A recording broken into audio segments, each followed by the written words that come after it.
सांवले सपनों की याद। लेखक जाबिर हुसैन द्वारा लिखी हमारी ये कहानी एक संस्मरण है जिसमें लेखक जाबिर हुसैन जी अपने बहुत ही करीबी दोस्त सलीम अली के मृत्यु से बड़े ही उदास हैं और उन्हीं को याद करते हुए लेखक जाबिर हुसैन जी इस पाठ को लिखते हैं।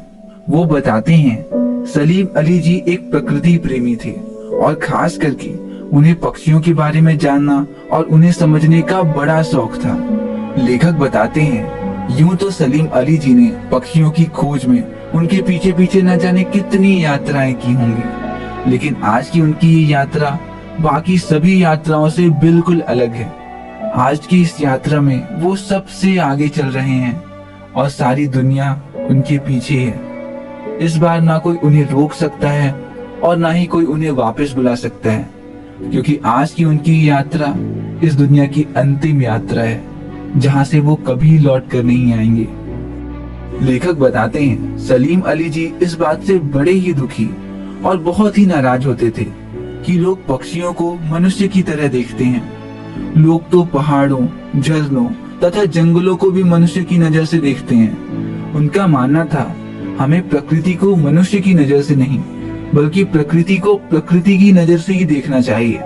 जैसे अगर आपको एक पक्षी को समझना है तो उसे एक मनुष्य की आंख से नहीं बल्कि एक पक्षी की आंख से देखो। आप ऐसे इमेजिन करो कि आप खुद ही एक पक्षी हो और अब आपको आपके सारे सवालों के जवाब खुद ब खुद मिल जाएंगे। और यही एकमात्र तरीका है प्रकृति को समझने का। लेखक एक उदाहरण के साथ समझाते हुए कहते हैं जैसे वृंदावन का नाम लेते ही हमें श्री कृष्ण याद आ जाते हैं, क्योंकि वृंदावन और श्री कृष्ण दोनों अलग अलग नहीं हैं। दोनों एक दूसरे से कुछ इस प्रकार जुड़े हैं कि एक दूसरे से अलग हो ही नहीं सकते। लेखक कहते हैं जिस प्रकार वृंदावन में भगवान श्री कृष्ण ने कब रासलीला की थी हमें नहीं पता, कब ग्वाल बालों के साथ खेले थे ये भी नहीं पता, कब माखन खाया था ये भी नहीं पता, लेकिन आज भी जब यमुना के काले पानी को हम देखते हैं तो ऐसा लगता है कि अभी भगवान श्री कृष्ण बांसुरी बजाते हुए बाहर आ जाएंगे और सारे वातावरण में संगीत का जादू छा जाएगा। और ठीक इसी प्रकार जैसे श्री कृष्ण वृंदावन से जुड़े हैं, हमें भी प्रकृति को समझने के लिए प्रकृति को अपनी नजरों से देखने के बजाय हमें प्रकृति में कहीं खो जाना होगा, उसका हिस्सा बन जाना होगा, तभी हम प्रकृति को अच्छे से समझ सकते हैं। लेखक बताते हैं सलीम अली जी ने बहुत से भ्रमण किए। उनकी तो उम्र भी लगभग 100 वर्षों की हो रही थी और इन 100 सालों की लंबी यात्रा करते करते उनका शरीर दुर्बल हो गया था, लेकिन इस उम्र में भी उनके अंदर पक्षियों को खोजने का जुनून सवार था। उनकी आंखों पर या गर्दन में हमेशा ही एक दूरबीन पड़ी रहती थी और उनकी नजरें दूर दूर तक फैले आकाश में पक्षियों को ढूंढती रहती थी। लेखक बताते हैं सलीम अली जी केरल की साइलेंट वैली को रेगिस्तान के झोंकों से बचाना चाहते थे, इसीलिए वो एक बार प्रधानमंत्री चौधरी चरण सिंह से भी मिले थे। चौधरी चरण सिंह गांव में ही जन्मे हुए थे और गांव की मिट्टी से हमेशा से जुड़े थे, इसीलिए वो सलीम अली की पर्यावरण सुरक्षा की बातें सुनकर इमोशनल हो गए और उनकी आंखों में आंसू आ गए। आज केरल की साइलेंट वैली तो हमारे साथ है, एकदम सही सलामत है, लेकिन आज ये दोनों ही व्यक्ति हमारे साथ नहीं रहे। अब इस खूबसूरत प्रकृति को भला कौन बचाएगा? क्या है किसी के पास इतनी फुर्सत कि वो आसमान में उड़ते हुए इन पक्षियों की चिंता करे? लेखक बताते हैं सलीम अली जी ने अपनी आत्मकथा मतलब अपनी ऑटोबायोग्राफी का नाम भी फॉल ऑफ अ स्पैरो रखा था, जिसमें वो बताते हैं कि उन्हें पक्षियों से इतना प्यार कैसे हो गया। और वो कहते हैं एक बार की बात है, बचपन में अन्य बच्चों की तरह सलीम अली जी भी अपनी एयर गन से खेल रहे थे और खेलते खेलते उनकी एयर गन से एक चिड़िया घायल होकर गिर पड़ी। उसी दिन से सलीम अली के हृदय में पक्षियों के प्रति दया का भाव जाग उठा और वो पक्षियों की खोज और उनकी रक्षा के उपायों में लग गए। लेखक बताते हैं मेरे दोस्त सलीम अली जी के बारे में सोचते सोचते मुझे महान बर्ड वॉचर और लेखक D.H. लॉरेंस की भी याद आ गई।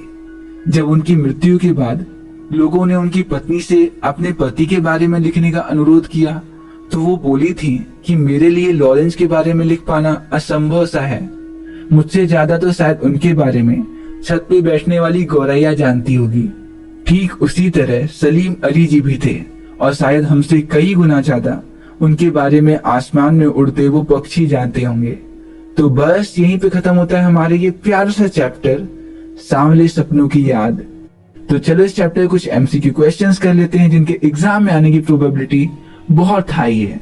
तो ये रहा पहला सवाल आपकी स्क्रीन पे। वृंदावन आज भी किससे खाली नहीं हुआ है?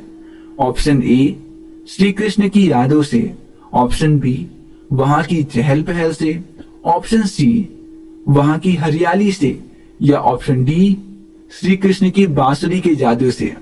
और आपका 5 सेकंड का काउंटडाउन शुरू होता है अब।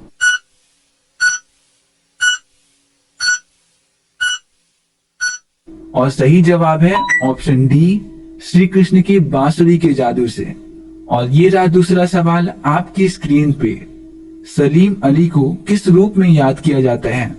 ऑप्शन ए पक्षी प्रेमी, ऑप्शन बी अच्छे लेखक, ऑप्शन सी एक अच्छे इंसान, या ऑप्शन डी उपरोक्त सभी गलत हैं। तो आपका 5 सेकंड का काउंटडाउन शुरू होता है अब।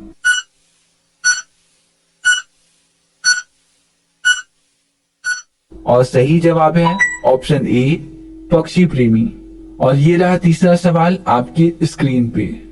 सलीम अली की उम्र लगभग कितने वर्ष की थी? ऑप्शन ए 80 वर्ष, ऑप्शन बी 70 वर्ष, ऑप्शन सी 100 वर्ष, या ऑप्शन डी 50 वर्ष। और आपका 5 सेकंड का काउंटडाउन शुरू होता है अब।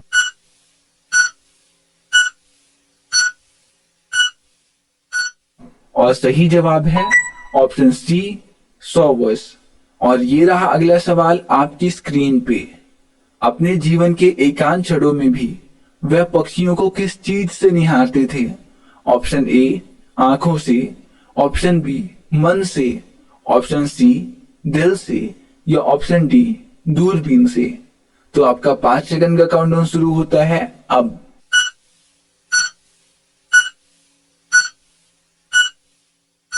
और सही जवाब है ऑप्शन डी दूरबीन से। और ये रहा आखिरी सवाल आपकी स्क्रीन पे। सलीम अली जिन पूर्व प्रधानमंत्री से मिले थे उनका क्या नाम था?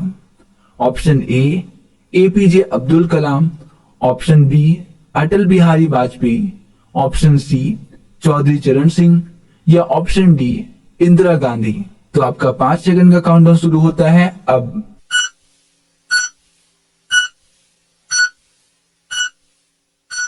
और सही जवाब है ऑप्शन सी चौधरी चरण सिंह। तो बस यहीं पे खत्म होता है हमारे ये प्यारे से चैप्टर। मिलते हैं अगली वीडियो में अगले चैप्टर के साथ, और तब तक के लिए दीजिए मुझे इजाजत। नमस्कार।